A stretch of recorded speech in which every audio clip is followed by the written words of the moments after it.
Well, we talked about. I mean, I think the respect isn't given to the people at Windows on the World. It was 2,500 degrees Fahrenheit.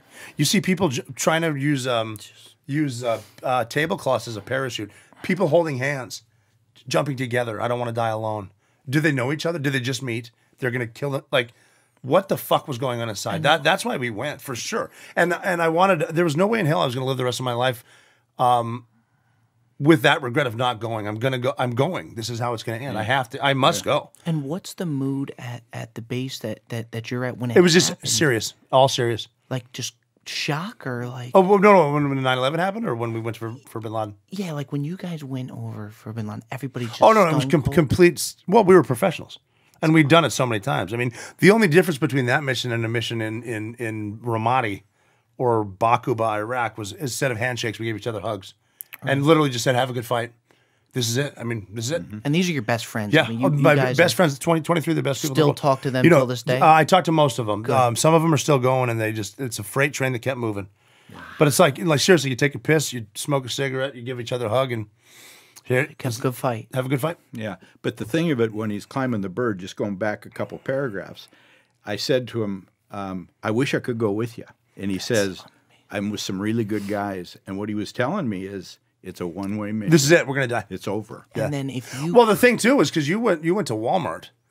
Oh no, yeah. he did. I was. So he's sitting happy shopping, Dad. Yeah. Seriously. So he's in Walmart. Can't move. I'm flying to Bin Laden's house in Abbottabad, Pakistan. He's in aisle 6 of the no, frozen section. I'm in my Ford.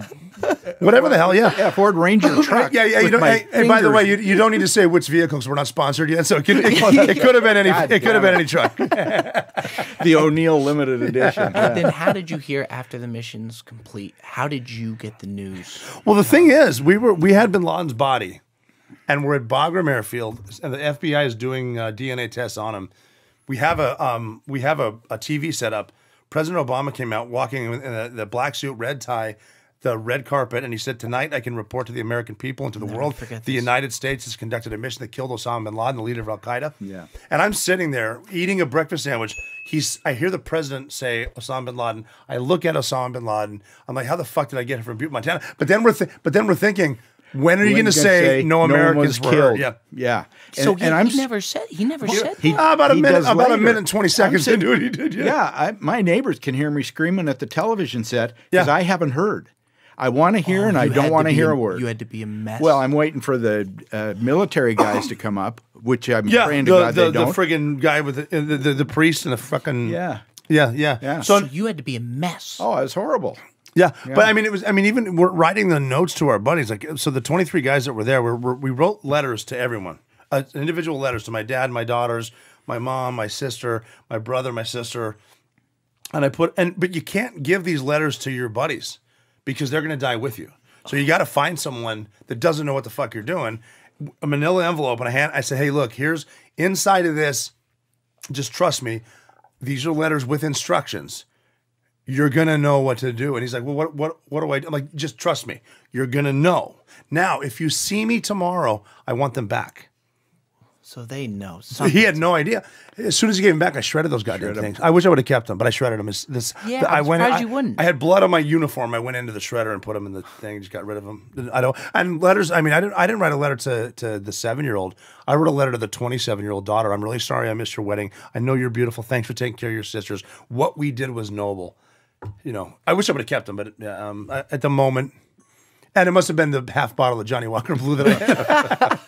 Very well deserved. Oh, I think so. At least. Yeah. And for you, Robert, at what point do you realize, like, when does it really hit that I just shot Osama bin Laden?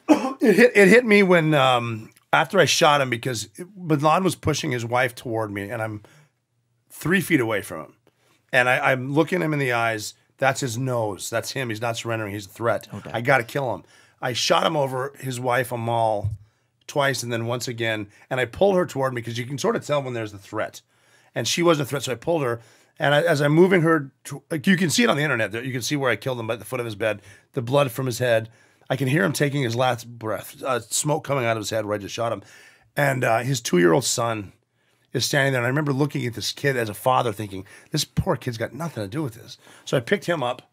I pushed her on the bed. I put her son on top of her, and I turned around, and other Navy SEALs are coming in. I'm the only guy in the room, other than Bin Laden, and I see Navy SEALs doing what I call Navy SEAL shit. They're clearing the room, and I'm standing there, and one of my guys comes up to me, a Navy SEAL, so obviously very good looking, and he comes up to me and he goes, he looks at me and he goes, "Are you good?" And I said, "No." I said, "No." So you kind of paused for a second. Here's what hit me. So I go, what do we do now? And he said, now we find the computers. Like we do this every night, hundreds of times we've done this. Right. And I said, yeah, you're right. I'm back. Holy shit. And here's how cool my guys are. He goes, yeah, you just killed Osama bin Laden. Your life just changed. Let's get to fucking work. I'm like, that's it. That's it. I guess we get to work.